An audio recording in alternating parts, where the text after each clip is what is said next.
सोमवार की व्रत कथा।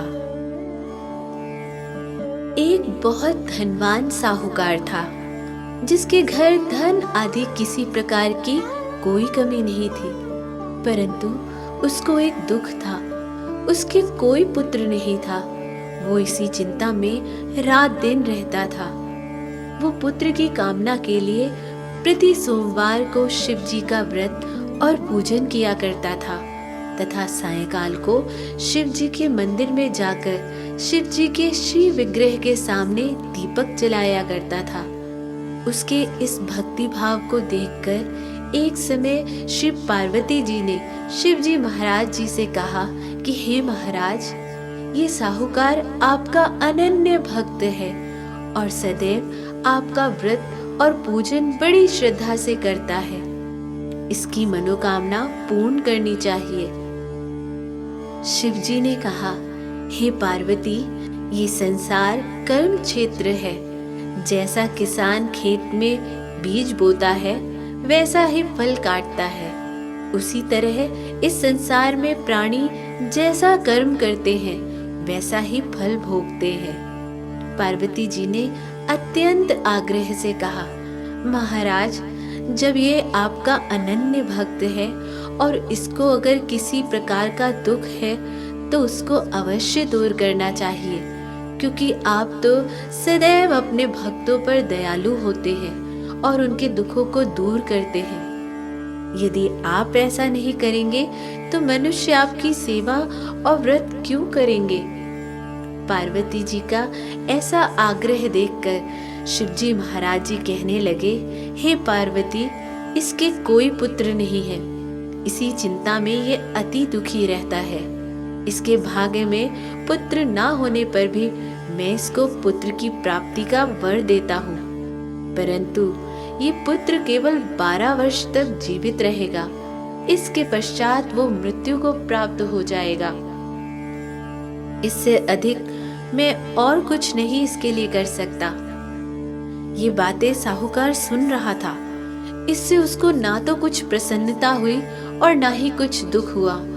वो पहले जैसे ही शिव जी महाराज का व्रत और पूजन करता रहा। कुछ काल व्यतीत हो जाने पर साहूकार की स्त्री गर्भवती हुई और 10वें महीने उसके गर्भ से अति सुंदर पुत्र की प्राप्ति हुई।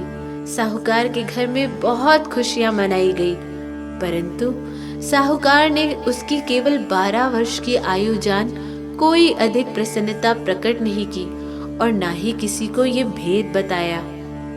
जब वो बालक 11 वर्ष का हो गया तो उस बालक की माता ने उसके पिता से विवाह आदि के लिए कहा, तो साहूकार कहने लगा, अभी मैं इसका विवाह नहीं करूंगा, अपने पुत्र को काशी जी पढ़ने के लिए भेजूंगा। फिर साहूकार ने अपने साले अर्थात बालक के मामा को बुला उसको बहुत धन देकर कहा, तुम इस बालक को काशी जी पढ़ने के लिए ले जाओ और रास्ते में जिस स्थान पर भी जाओ यज्ञ करते और ब्राह्मणों को भोजन कराते जाओ। वो दोनों मामा भांजे यज्ञ करते और ब्राह्मणों को भोजन कराते जा रहे थे। रास्ते में उनको एक शहर पड़ा। उस शहर में राजा की कन्या का विवाह था और दूसरे राजा का लड़का जो विवाह करने के लिए बारात लेकर के आया था वो एक आंख से काना था। उसके पिता को इस बात की बड़ी चिंता थी कि कहीं वर को देखकर कन्या के माता पिता विवाह में किसी प्रकार की अड़चन न पैदा कर दे। इस कारण जब उसने अति सुंदर सेठ के लड़के को देखा तो उसने मन में विचार किया, क्यों न दरवाजे के सामने इस लड़के से वर का काम चलाया जाए। ऐसा विचार कर वर के पिता ने उस लड़के और मामा से बात की तो वो राजी हो गए। फिर उस लड़के को वर के कपड़े पहना तथा घोड़ी पर चढ़ा दरवाजे पे ले गए और सब कार्य प्रसन्नता पूर्ण हो गया। फिर वर के पिता ने सोचा, यदि विवाह कार्य भी इस लड़के से करा लिया जाए तो क्या बुराई है। ऐसा विचार कर लड़के और उसके मामा से कहा, यदि आप फेरों का और कन्यादान के काम को भी कर दे तो आपकी बड़ी कृपा होगी। मैं इसके बदले में आपको बहुत कुछ धन दूंगा। तो उन्होंने स्वीकार कर लिया। विवाह कार्य भी बहुत अच्छी तरह से संपन्न हो गया। परंतु जिस समय लड़का जाने लगा तो उसने राजकुमारी के चुन्नी के पल्ले पर लिख दिया कि तेरा विवाह तो मेरे साथ हुआ है, परंतु जिस राजकुमार के साथ तुमको भेजेंगे वो एक आंख से काना है। मैं काशी जी पढ़ने जा रहा हूँ। लड़के के जाने के पश्चात राजकुमारी ने जब अपनी चुनरी पर ऐसा लिखा हुआ पाया तो उसने राजकुमार के साथ जाने से मना कर दिया और कहा, ये मेरा पति नहीं है, मेरा विवाह इसके साथ नहीं हुआ, वो तो काशी जी पढ़ने गया है। राजकुमारी के माता पिता ने अपनी कन्या को विदा नहीं किया और बारात वापस चली गई। उधर सेठ का लड़का और उसका मामा काशी जी पहुंच गए। वहां जाकर उन्होंने यज्ञ करना और लड़के ने पढ़ना शुरू कर दिया। जब लड़के की आयु 12 साल की हो गई, उस दिन उन्होंने यज्ञ रचा रखा था कि लड़के ने अपने मामा से कहा, मामा जी, आज मेरी तबीयत कुछ ठीक नहीं है। मामा ने कहा, अंदर जाकर सो जाओ। लड़का अंदर जाकर सो गया और थोड़ी देर में उसके प्राण निकल गए। जब उसके मामा ने आकर देखा तो वो मुर्दा पड़ा है, तो उसको बड़ा दुख हुआ और उसने सोचा कि अगर अभी मैं रोना पिटना मचा दूंगा तो यज्ञ कार्य अधूरा रह जाएगा। अतः उसने जल्दी से यज्ञ का कार्य समाप्त कर ब्राह्मणों के जाने के बाद रोना पिटना आरंभ कर दिया। संयोगवश उसी समय शिव पार्वती जी उधर से जा रहे थे। जब उन्होंने जोर जोर से रोने की आवाज सुनी तो पार्वती जी ने कहा, महाराज, कोई दुखिया रो रहा है, इसके कष्ट दूर कीजिए। जब शिव पार्वती जी ने पास जाकर देखा तो वहां एक लड़का मुर्दा पड़ा था।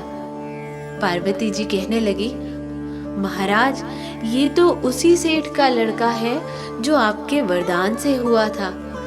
शिव जी कहने लगे, हे पार्वती, इसकी आयु इतनी थी सो यह भोग चुका। तब पार्वती जी ने कहा, हे महाराज, इस बालक को और आयु दे, नहीं तो इसके माता पिता तड़प तड़प कर मर जाएंगे। पार्वती जी के बार बार आग्रह करने पर शिव जी ने उसको जीवन वरदान दिया और शिव जी महाराज की कृपा से लड़का जीवित हो गया। शिव पार्वती जी कैलाश चले गए। वह लड़का और मामा उसी प्रकार यज्ञ करते तथा ब्राह्मणों को भोजन कराते अपने घर की ओर चल पड़े। रास्ते में उसी शहर आए जहां उसका विवाह हुआ था। वहां पर भी आकर उन्होंने यज्ञ आरंभ कर दिया तो उस लड़के के ससुर ने उसको पहचान लिया और अपने महल में ले जाकर उसकी बड़ी खातिर की। साथ ही बहुत दास दासियों सहित आदर पूर्वक लड़की और जमाई को विदा किया। जब वे अपने शहर के निकट आए तो मामा ने कहा, मैं पहले घर जाकर खबर देकर आता हूँ। जब उस लड़के के मामा घर पहुंचा तो लड़के के माता पिता घर की छत पर बैठे थे और ये प्रण कर रखा था, यदि हमारा पुत्र सकुशल लौट आया तो हम राजी खुशी नीचे आ जाएंगे, नहीं तो छत से ही गिरकर अपने प्राण दे देंगे। इतने में उस लड़के के मामा ने आकर यह समाचार दिया कि आपका पुत्र आ गया, तो उन्हें विश्वास ही नहीं आया। उसके मामा ने शपथ पूर्वक कहा कि आपका पुत्र अपनी स्त्री के साथ बहुत सारा धन लेकर आया है। तो सेठ ने आनंद के साथ उसका स्वागत किया और बड़ी प्रसन्नता के साथ रहने लगे। इसी प्रकार जो कोई भी सोमवार के व्रत को धारण करता है अथवा इस कथा को पढ़ता और सुनता है, उसकी समस्त मनोकामनाएं पूर्ण होती है।